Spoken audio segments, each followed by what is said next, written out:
Welcome to the Great African Leadership Series, where we feature great inspirational speeches and quotes from African leaders. Conflicts over resources and the devastating impacts of climate change risk pushing millions more into abject poverty. And as always, it is the poorest in our world who suffer. We see this now in Yemen, South Sudan, Somalia, and northern Nigeria, where more than 20 million people are in desperate need of food. Dear friends, the challenges to feed the world sustainably are huge, but fortunately, we are not starting from scratch. With Sustainable Development Goals, the global community has adopted a compelling vision with ambitious goals. To successfully implement the SDGs, governments of all countries must play a critical role, but it is not their responsibility alone.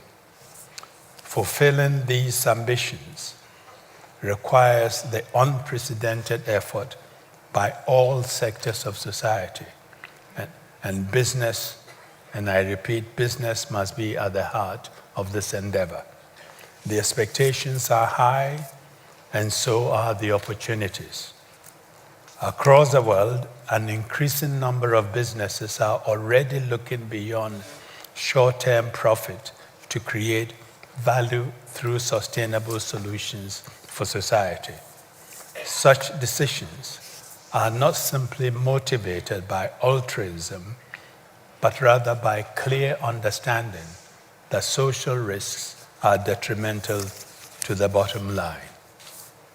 Far-sighted companies are doing business responsibly and embracing new technologies to deliver on wider goals of development, including improving access to food and clean water, to sanitation, healthcare, and education. They are building alliances and partnerships to drive innovation and create jobs and advance equitable growth.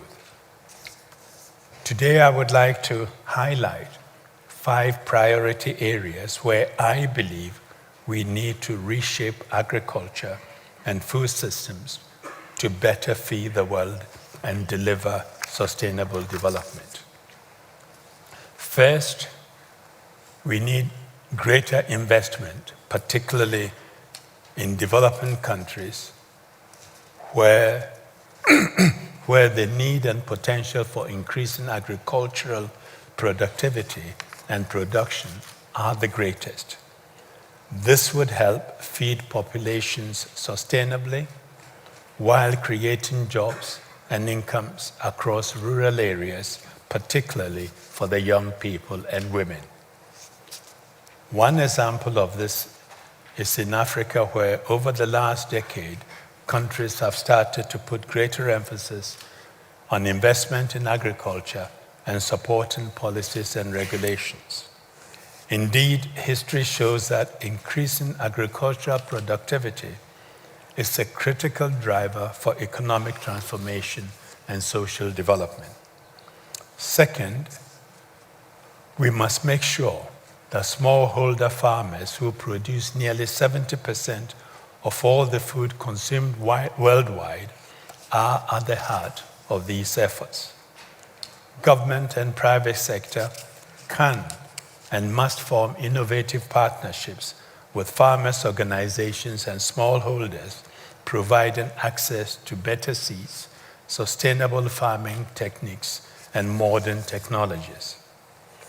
I'm glad to know that major companies, including Syngenta, are already providing tools and training to smallholders in sub-Saharan Africa and other regions, thereby filling critical gaps along the value chain.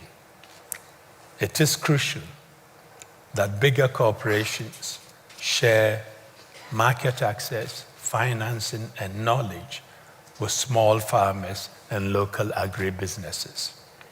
The greatest success will come if all stakeholders work in close partnerships.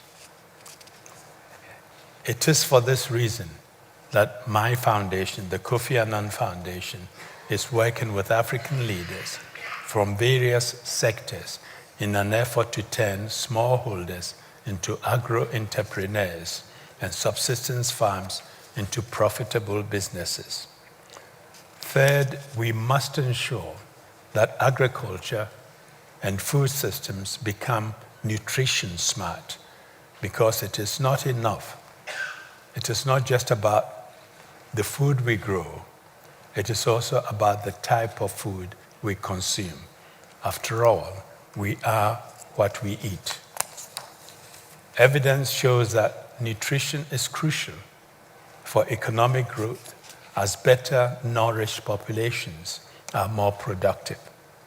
We need governments to urgently adopt the right policies and mobilize resources to scale up nutrition. The food industry must support these efforts by providing consumers with access to more nutritious foods. Scientific research and innovation is equally important in this context. In Ghana, my wife and I have seen firsthand the wonderful impact of biofortified vitamin A-rich sweet potatoes in helping address stunting in children and improving the health of pregnant women and mothers. Fourth, we need food systems that produce more food but with fewer resources, as we are reaching a point where our capacity to meet current and future needs is seriously jeopardized. Governments have to adopt, enforce, and strengthen policies that promote responsible natural resource management and prevent the loss of natural habitats, forests, and biodiversity. I'm glad that the European Landowners Organization and other institutions are promoting a balanced approach between economic performance and a sustainable use of natural resources.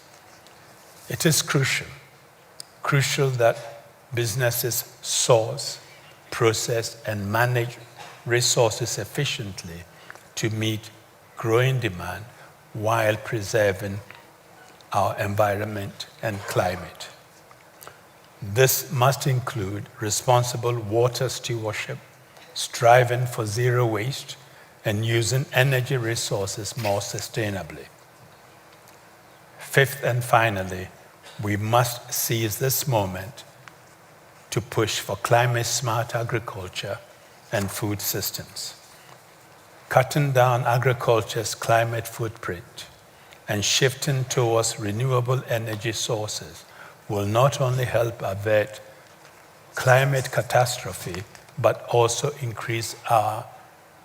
create new opportunities for investment, growth, and employment.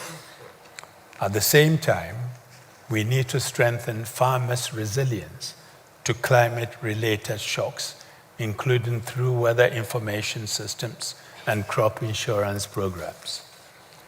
Ladies and gentlemen, dear friends, I recognize that the agenda is an ambitious one. There are many challenges to overcome, but shifting to sustainable food systems and agriculture is possible if sustained and bold leadership from all sectors can be ensured.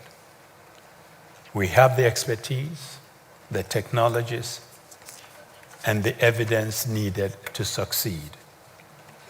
Let us all, business, the public sector, the private sector, academic institutions, live up to this grave responsibility. I have often said that healthy, democratic, and prosperous societies are built on three pillars: peace and security, inclusive development, and the rule of law and respect for human rights. For there can be no long-term peace and security without development, and there can be no long-term development without peace and security. And no society, No society can long remain prosperous without respect for rule of law and human rights.